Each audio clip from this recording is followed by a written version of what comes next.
So can you actually make $100 a day driving on these food delivery apps? Well, yes, obviously. That's why this video is titled How to Make $100 a Day. Now, in this video specifically, I'm going to go over 4 proven strategies to help you do this, to really help you make more money in less time on the road after driving for years, thousands of trips and transactions on most every single food delivery app out there. My name is Mike, and I've driven here in Pittsburgh, Pennsylvania. I have driven in San Diego, California. I've done this as a side hustle and a complete full-time hustle driving on these apps here. So tip number 1, if you want to make $100 a day, you're gonna have to schedule at least 4 hours. I mean, it's basic math, right? It's $25 an hour, which is my goal for you here on the channel on any gig app.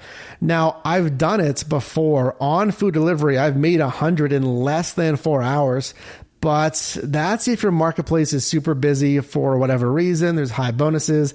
There's just a ton of orders. But generally, I think it's safe to say schedule and pencil in at least 4. Now, we've seen that the dinner rush, for example, is really from 5 p.m. until 9 p.m. And we basically see that confirmed on apps like DoorDash. That's one of the time windows that they offer their bonuses on. But a little warning with that I specifically remember driving in San Diego. So let me know down below in the comments if you agree with this. But 5 p.m., maybe 6 p.m. is right. It's that dinner rush.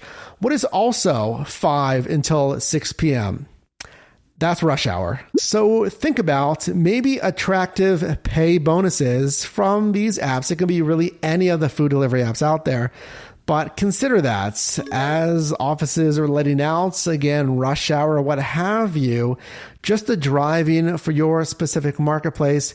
You don't want to be sitting in 15, 20 minutes of traffic on the highway, etc. Try to chase that $3, $4, $5 bonus pay. Tip number 2, you need to multi-app to really compare bonuses. Now, if you're new here, that is driving on different apps at the same time to make the best decisions for you. But let's go a little bit deeper in this video about multi-apping and strategies to make more money. For example, in my opinion, driving on DoorDash for years in San Diego, what I see here in Pittsburgh, and again, let me know down below in the comments if you agree with this. But statistically, we know that DoorDash is the #1 leader as far as market share in the food delivery space. So generally, that might mean that DoorDash is the busiest app. And when I've asked you, our team members here, what's the busiest app? Again, DoorDash is also #1 rated from drivers.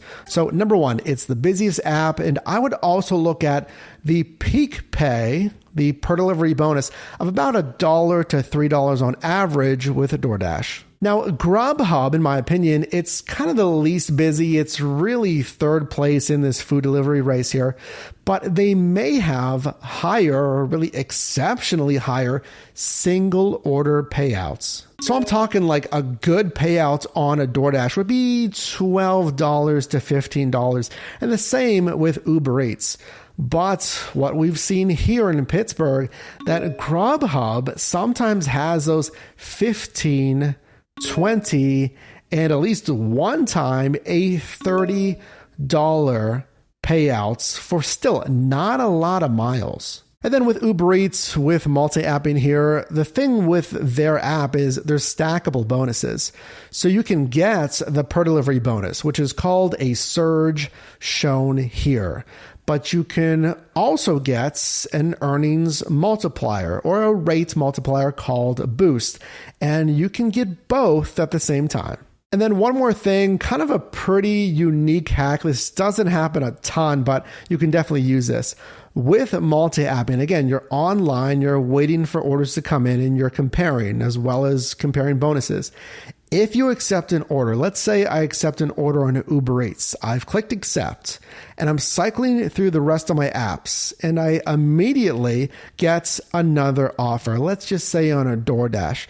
So we'll say the Uber Eats was a $12 order, right? It's pretty good. But a DoorDash offers a $15 order and for less miles. So yeah, flat out, it's a better order. in my opinion, you can cancel that initial order you've accepted. And I say cancel it really with no problem, because think about it. You haven't fully committed. You're not even driving basically out of your waiting zone to that restaurant. So you really haven't even started. So there's really no penalty to cancel. And remember, you're allowed to cancel orders after you've accepted, with the caveat that you don't do it often on any app. So reserve your cancellations for that and other scenarios. Again, if immediately, and it really does kind of have to be pretty immediate here, if you get a better offer, go ahead and cancel that first one. Tip number 3, are you getting at least 85% tip frequency? As in, are 85% of your customers leaving a tip? And or are you getting at least, let's say, $4 or maybe $3.50 average tip? If not, you may want to look at Uber Eats versus some other apps, and here's why. Uber Eats, in my opinion, really makes it kind of the easiest for the customer to tip. And they pretty, in my opinion, kind of heavily push tips on the customer as well, kind of reminding them at least once, twice, maybe even 3 times, hey, have you tipped your driver? And they'll kind of bug them again the next time they open the Uber Eats app if they haven't tipped or rated their prior order. Now, unlike DoorDash, at the time of filming this video, Uber Eats customers can also add a tip in general if they haven't tipped, or add to a current tip up to 1 hour after that delivery has been made. So if you aren't getting at least 85% tip frequency and really $3.50 and up tip average, here's what you can also do to encourage a tip in general or a higher tip. Number 1, if you're finding a low tip frequency, try driving in a different area of your marketplace. Now, this strategy, I've heard this discussed. Let us know your thoughts down below, but possibly, again, a different area, maybe a more affluent area, just somewhere else that's hitting for more tip frequency. Number 2, try communicating wait times of 5 minutes or at least 10 minutes plus with your customer.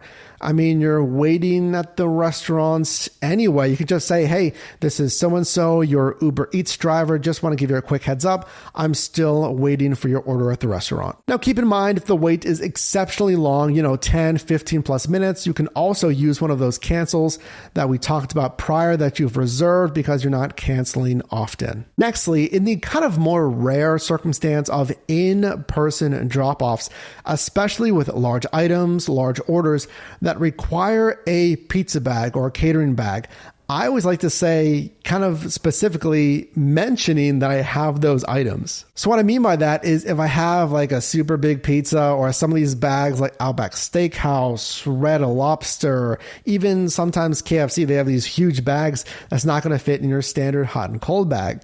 So again, the more rare in-person drop-off, I'll say, oh, hey, by the way, got this catering bag. I kept your food nice and hot here because they kind of have these big bags, so I'm glad I had it. I mean, sure, why not? You're selling yourself a little bit here. And statistically, research has shown that we're more likely to tip for those individuals that we like. The likability more so than necessarily service level. And then lastly, kind of to that likability factor, you can also compliment the customer. Really, I think this works for those in-person drop-offs.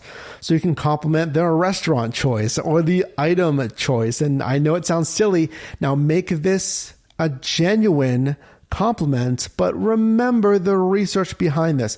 We want to build at least a second there of a good impression and likability to encourage a tip. Now, in my opinion, what you don't want to do is ask for a tip. I have absolutely never been a fan of that. In my opinion, let me know again down below in the comments if you agree.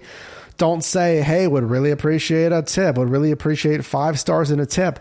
I would, whatever. You can add a tip up to an hour and just kind of be semi-aggressive about it.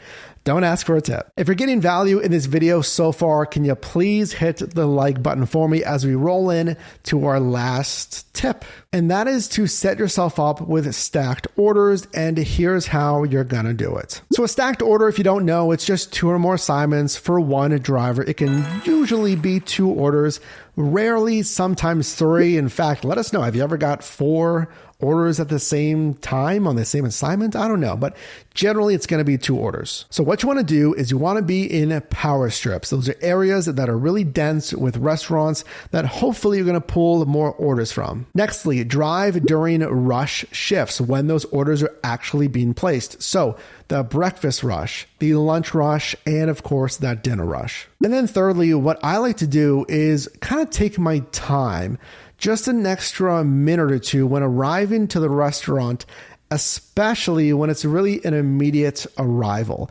So what I mean by that is I'm staging, I'm waiting in plazas. Well, again, a power strip is usually where I'm waiting for an order if I, of course, don't have an assignment already. So if I get an order request that I'm going to accept, it's a good payout, etc., and I'm basically there already, I'm parked in the plaza, or maybe the restaurant is across the streets, I will give it a minute or two before I enter the restaurant, before you'd mark arrived at a restaurant on DoorDash, etc. Because let's think about DoorDash. You have 10 minutes to arrive to that restaurant before you would incur a contract violation. You don't want that. And there's really no timer on Uber Eats. That does not mean don't abuse it, don't take forever actually going to the pickup location. But taking an extra minute or two, we want, hopefully, that busy power strip and that food delivery app to toss us another order, or again, a stacked order. Now, when getting an add-on order, as some apps call it, like Grubhub, or just a stacked order, still look at the miles, the additional miles, and the additional pay. Run those numbers and make sure that makes sense as well. Now, doing this and more has statistically allowed me to make at least $100 a day when driving on those longer shifts. Again, typically 4 hours or more. Now, certainly there's some nuances here. There's more strategies, more app-specific strategies. So if you're not a team member, I do invite you to subscribe right now and join the team. Do let me know what questions you have down below in the comments. And if you did get value in this video, definitely drop me a like. And you can also click or tap screen here for my newest video, as well as a video recommended for you. And I'll see you in the next one.